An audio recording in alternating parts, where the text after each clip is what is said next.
After the market collapse in 2008, you saw a lot of really bad ideas. The bailing out companies, bailing out Wall Street with taxpayer dollars.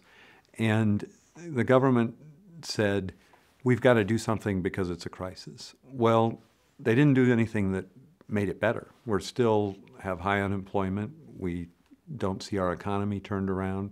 In fact, small businesses can't get loans now because the banking regulations that came after those bailouts basically tell the banks, don't make loans because we can't afford to bail you out again. Well, without those loans, you're not going to see economic growth, small businesses be able to create more jobs. And they made a very, very serious mistake by saying government is the answer.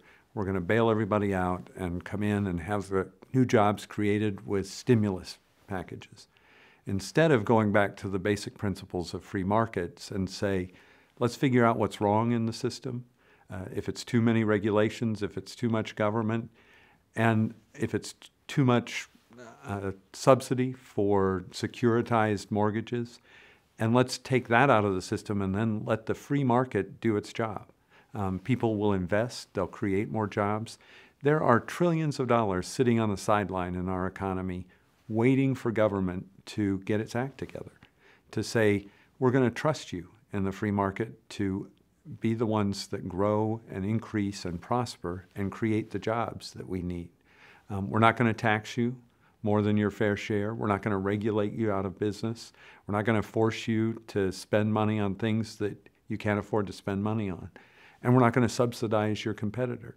When the government steps back and says, we'll create an equal playing field and then let competitors come in and compete, at that point you've unleashed the American spirit. And I'm sure that we can turn this economy around when we rely on that free enterprise system to get the country going again.